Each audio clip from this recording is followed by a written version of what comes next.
हमारा पहला क्वेश्चन है, protection from Avision of tax is objective of auditing. कर अपवंचन से संरक्षण अंकेक्षक का उद्देश्य है या अंकेक्षण का उद्देश्य है।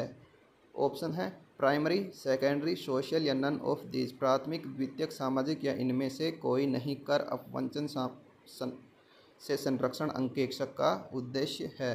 तो जो कर अपवंचन होता है, जो टैक्स इवेजन होता है, उससे संरक्षण जो अंकेक्षक का सोशल या सामाजिक उद्देश्य होता है। सोशल ऑब्जेक्टिव ऑफ ऑडिटिंग या अंकेक्षण का सामाजिक उद्देश्य होता है।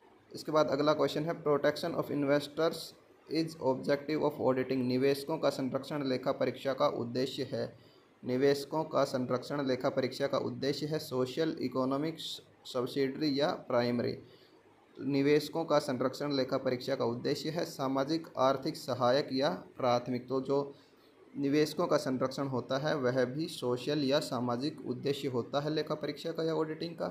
इसके बाद अगला क्वेश्चन है, audit of public company is compulsory, voluntary, optional या नन ऑफ दीज। सार्वजनिक कंपनी का अंकेक्षण होता है अनिवार्य, स्वैच्छिक, वैकल्पिक या इनमें से कोई नहीं। तो जो सार्वजनिक कंपनी होती है उसका अंकेक्षण अनिवार्य या कंपलसरी होता है।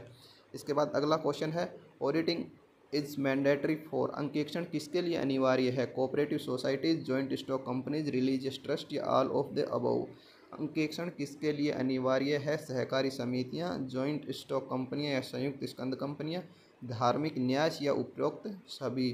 तो जो अंकेक्षण होता है वह इन सभी के लिए अनिवार्य होता है। कोऑपरेटिव सोसाइटी, जॉइंट स्टॉक और रिलीजियस ट्रस्ट सभी को करवाना मैंडेटरी है।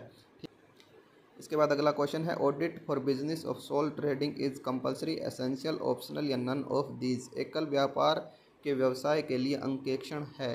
कंपलसरी, एसेंशियल, ऑप्शनल या नन ऑफ दीज। अनिवार्य, आवश्यक, वैकल्पिक या इनमें से कोई नहीं। तो जो सोल ट्रेडिंग कंपनी होती है उसके लिए अंकेक्षण करना ऑप्शनल होता है, वैकल्पिक होता है, वह चाहे तो करवा सकता है या नहीं। इसके बाद अगला क्वेश्चन है, audit is compulsory for sole trading concern, partnership firm, joint stock company या नन ऑफ दीज। अंकेक्षण किसके लिए अनिवार्य है? एकल व्यापारिक प्रतिष्ठान, साझेदारी फर्म, जॉइंट स्टॉक कंपनियां या इनमें से कोई नहीं। तो जो अंकेक्षण होता है वह जॉइंट स्टॉक कंपनियां या जॉइंट स्टॉक कंपनियां या संयुक्त स्कंद कंपनियों के लिए कंपलसरी या अनिवार्य होता है। इसके बाद अगला क्वेश्चन है, if A partnership firm makes it's audit it is called. यदि एक साझेदारी फर्म अपना अंकेक्षण करती है तो उसे कहते हैं statutory audit, compulsory audit, voluntary audit या नन ऑफ दीज। यदि कोई साझेदारी फर्म अपना अंकेक्षण करती है तो उसे कहेंगे सांविधिक अंकेक्षण, अनिवार्य अंकेक्षण, स्वैच्छिक अंकेक्षण या इनमें से कोई नहीं। अगर कोई साझेदारी फर्म अपना अंकेक्षण करती है तो उसे वॉलंटरी ऑडिट बोलेंगे, स्वैच्छिक अंकेक्षण बोलेंगे। ठीक है। इसके बाद अगला क्वेश्चन है, audit of trust is. Trust का अंकेक्षण है कंपलसरी, वॉलंटरी, ऑप्शनल या नन ऑफ दीज। तो ट्रस्ट का अंकेक्षण है अनिवार्य, स्वैच्छिक, वैकल्पिक या इनमें से कोई नहीं। तो जो ट्रस्ट का अंकेक्षण होता है वह कंपलसरी होता है। Audit of trust is compulsory. इसके बाद अगला क्वेश्चन है, audit of cooperative firm is. सहकारी फर्म का अंकेक्षण होता है कंपलसरी, वॉलंटरी, ऑप्शनल या नन ऑफ दीज। सहकारी फर्म का अंकेक्षण होता है अनिवार्य, स्वैच्छिक, वैकल्पिक या इनमें से कोई नहीं। तो जो सहकारी फर्म होती है या कोऑपरेटिव फर्म होती है उसको ऑडिट कंपलसरी या अनिवार्य होती है। इसके बाद अगला क्वेश्चन है, audit of insurance companies is compulsory, voluntary, optional या नन ऑफ दीज। बीमा कंपनियों का अंकेक्षण होता है।